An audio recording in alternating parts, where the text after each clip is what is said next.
Kalau Nabi SAW saja sakit, apalagi kita. Kita juga pasti sakit. Tidak ada orang seumur hidup sampai mati nggak pernah sakit, itu nggak mungkin. Cuma tinggal berat atau ringannya saja. Ada sakit-sakit kata para ulama yang sifatnya memang umum. Allah Subhanahu wa taala datangkan untuk umumnya orang, seperti flu, demam, ya, sakit kepala, sakit gigi. Ini semua orang kena. Umumnya begitu. Nggak mungkin orang seumur hidup nggak pernah sakit kepala. Nggak mungkin orang nggak pernah demam seumur hidup. Nggak mungkin nggak pernah flu, batuk. Sudah umum. Ini sudah standar Allah Subhanahu wa taala datangkan.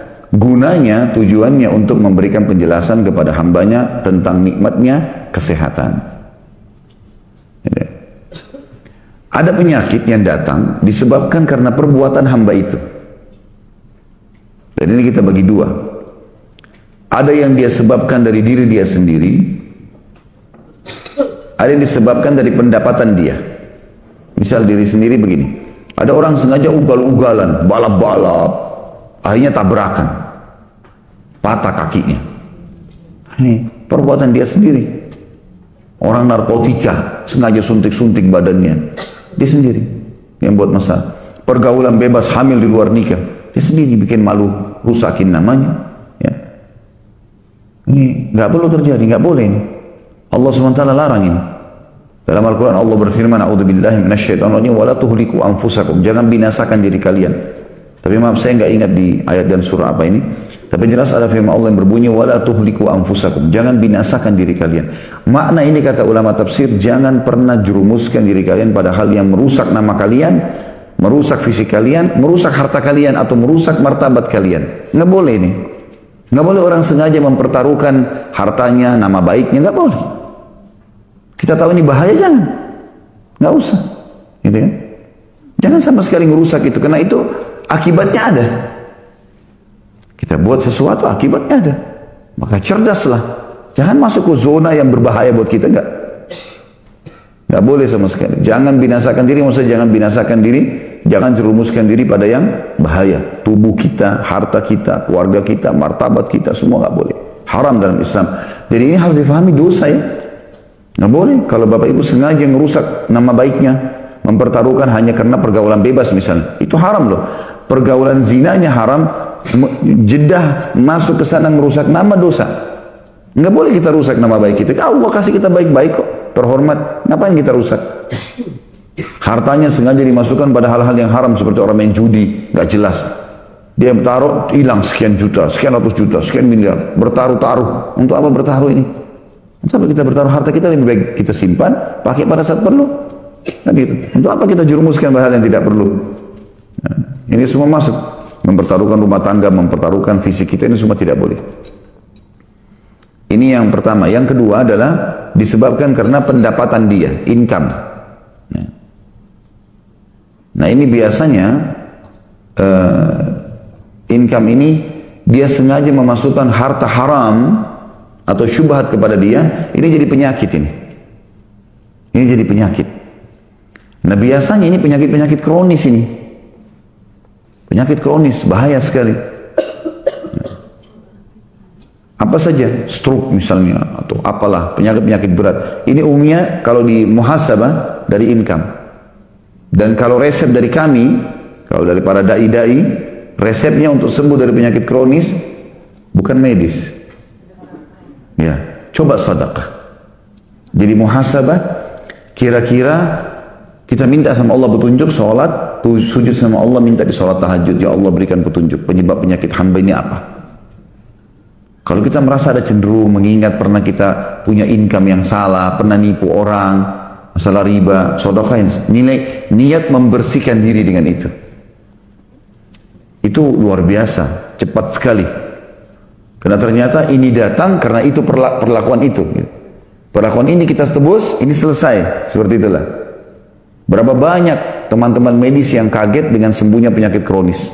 Banyak sekali. Dan berapa banyak penyakit kronis yang tidak bisa ditangani oleh medis? Seperti itu memang. Ya. Jadi harus difahami nih. Makanya dalam hadis Nabi SAW yang lain, tidak akan beranjak kaki seorang hamba hari kiamat sebelum kecuali ditanya 4 hal. Masa mudanya, di mana dia habiskan, ya. Hartanya, dari mana dia dapat, kemana dia keluarkan. Khusus harta ditanya dua. Dari mana dia dapat, sumbernya halal atau enggak, kemana dia keluarkan. Jadi mengeluarkan juga ini harus ada tujuan. Nggak boleh kosong begitu saja. Apa ini? Foya-foya. Habis itu atau mendukung maksiat. Ya, nggak boleh. Dia ajak temannya, dibiayai temannya untuk nginap di hotel berzina. Saya traktir teman saya. Sedekah, sedekahnya salah ini. Salah alamat. Enggak boleh. Jadi harus diketahui. Masuk juga di dalamnya ada tiga. Ada yang ketiga saya tadi lupa sampaikan, tapi ada yang ketiga di sini. Penyebab penyakit juga adalah perilaku yang kita lakukan pada orang lain. Tapi syaratnya menyakiti. Kayak misal kita mukul orang, kita juga nanti dipukul. Ya. Ada orang menampar, dia juga ditampar. Ada orang menendang, dia akan ditendang. Namanya kisos dalam agama. Dalam hukum syariat Allah pun dibalas yang sama. Ada orang tonjok, giginya orang jatuh, dia juga harus ditonjok. Resikonya begitu.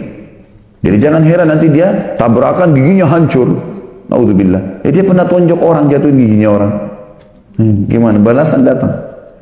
Ada hadis yang mulia kata Nabi SAW dihasankan oleh para ulama, tidak ada seseorang yang menghinakan atau menyerumuskan seseorang pada suatu keburukan kecuali dia akan ditimpa hal yang sama sebelum dia mati.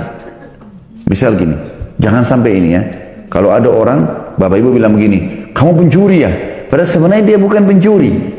Tuduhan ini kalau kita nggak segera bersihkan, minta maaf sama dia segala macam, pasti sebelum kita meninggal kita akan mencuri. Itu sunnatullah, nggak dibantai itu. Jangan tuduhkan sembarangan kepada orang. Ya. Kecuali pasti jelas depan mata ada saksi segala macam. Kalau enggak usah. Dan tidak usah terlalu berlebihan seakan-akan kita tidak punya Tuhan. Allah ini mengawasi semua. Ubun-ubun kita ini Allah yang ngawasin. Dalam salah satu doa dikatakan Nabi SAW, nasiyati biyadik. Ubun-ubunku ada di genggamanmu. Allah setiap saat bisa cabut roh seseorang, bisa pincangkan kakinya, bisa tabrakan, bisa mati. Nggak usah terlalu berlebihan. Ada orang ini zalimi saya Ustaz. Ya biarin aja. Kita ikhtiar. Ada sesuatu yang kita bisa lakukan, kita buktikan ini. Tetap berlaku fitnah, biarin. Makin berat dia melakukan fitnah, maka makin berat hukuman buat dia. Kebodohan orang yang menganggap si fulan bisa ditipu, di satu pengajian bisa ditipu semua. Nah, makin banyak musuhnya, makin berat hukumannya. Zina sekali beda hukumannya dengan 10 kali zina. Makin berlalu seseorang pada dosa, makin berat hukumannya. Makin berat. Ya. Jadi harus digarisbawahi poin ini. Jangan pernah sakiti fisiknya orang lain.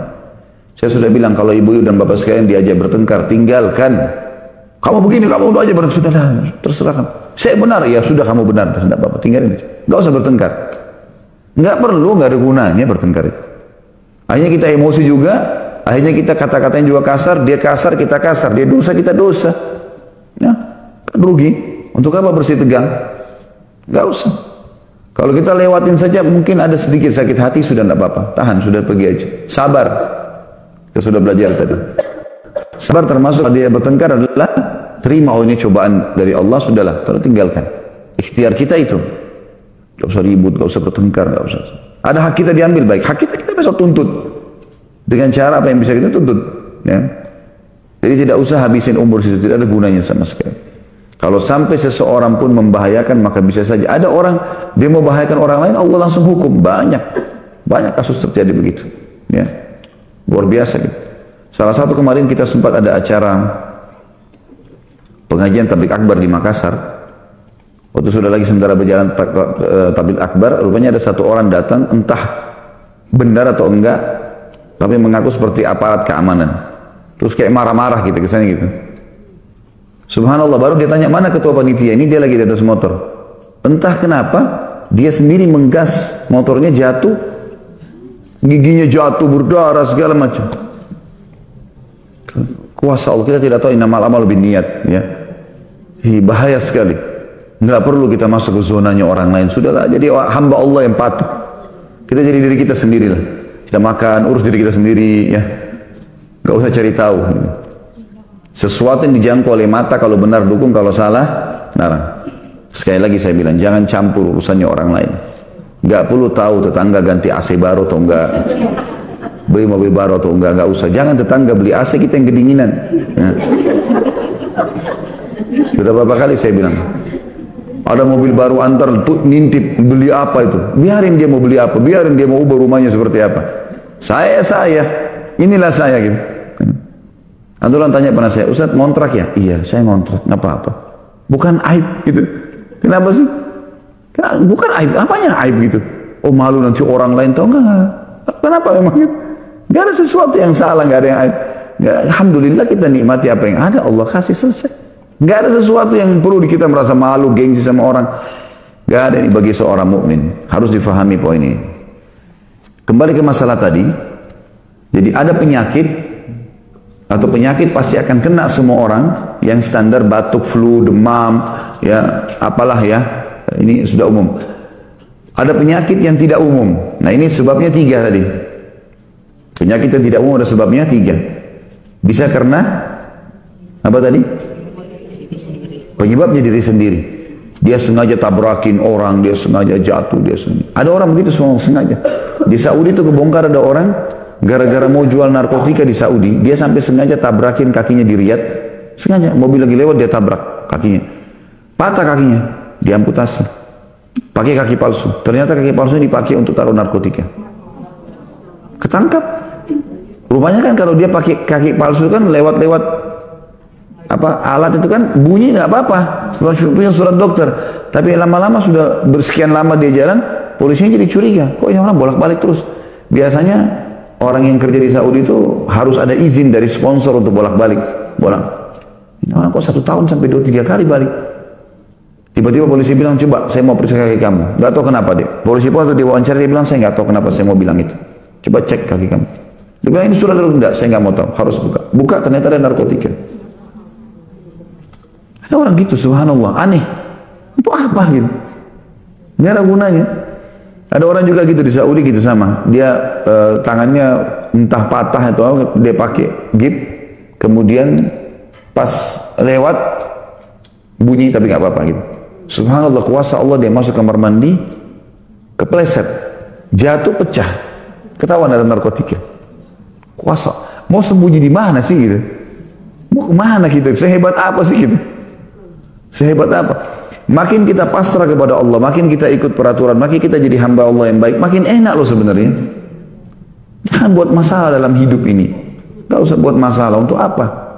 Itu penyebab diri sendiri. Atau ya, income yang haram, mendatangkan penyakit kronis, atau mengganggu orang lain, menyakiti secara fisik atau kata-kata, semua berlaku pada kita. Nah, sudah pernah kita jelaskan hadis Nabi SAW, kama tadinu tudan. Sebagaimana kau berperilaku, kau pun akan dibalas itu. Ya.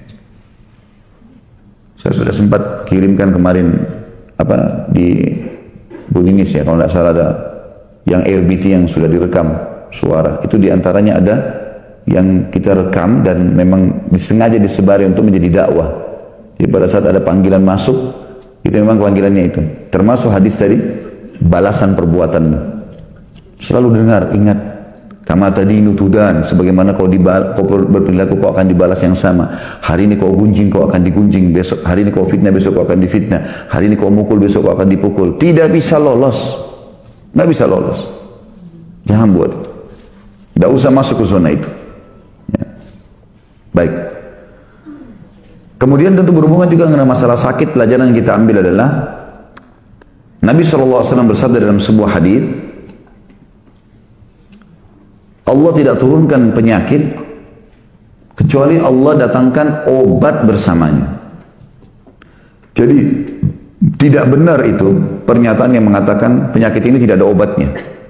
Itu mungkin penelitian sementara para medis. Kan banyak penyakit yang dulu dianggap tidak ada obatnya sekarang ada kan? Tapi yang jelas kita sebagai seorang muslim tahu tidak ada penyakit kecuali ada obatnya, itu hadis sahih. Allah tidak menurunkan penyakit kecuali Allah turunkan bersamanya obatnya. Maka berobatlah wahai hamba-hamba Allah. Berarti kita nggak boleh vakum, suruh berobat. Ya. Saya nggak mau minum vitamin sekarang karena saya pikir nggak usah lah, nggak perlu. Padahal sebenarnya dia perlu. Kenapa nggak dipakai? Konsumsi, nggak ada masalah. Selama bahannya halal nggak ada masalah. Gitu kan? Ini kaidah penting dalam masalah pengobatan. Tidak ada penyakit kecuali Allah turunkan bersamanya. Tidak ada penyakit kecuali Allah turunkan bersamanya pengobatnya. Ini pasti, nggak mungkin tidak. Gitu kan? Lalu kata Nabi SAW, dan berobatlah wahai hamba-hamba Allah. Ikhtiar, silakan. Ingat, siapa yang bergerak, dia yang dapat. Itu pepatah bahasa Arab. Ya. Artinya, mengkhayal orang mau dikenal, orang mau berprestasi, lalu tidak ada hasil, tidak ada karyanya. Mengkhayal. Dia mau sembuh tapi tidak ada ikhtiarnya. Mengkhayal ini semua. Gimana cara? Mau menikah tapi tidak ada ikhtiar. Berdoa, berusaha, memperbaiki namanya. Ya. Orang pasti akan mau. Kan gitu. Harus ada ikhtiar. Dan orang yang tidak ada ikhtiar ini mengkhayal mau jadi orang tidak punya nama, tidak mungkin, mustahil. Yang bergerak dia akan dapatkan. Dalam bahasa Arab yang lain dikatakan taharrak fil harak fa inna fi harakati barakah. Bergeraklah, beraktivitaslah, berusahalah, berkreasilah. Karena di gerak itu, di kreasi itu, di kreativitas itu ada berkah. Asal baik Allah insya Allah akan kasih ya.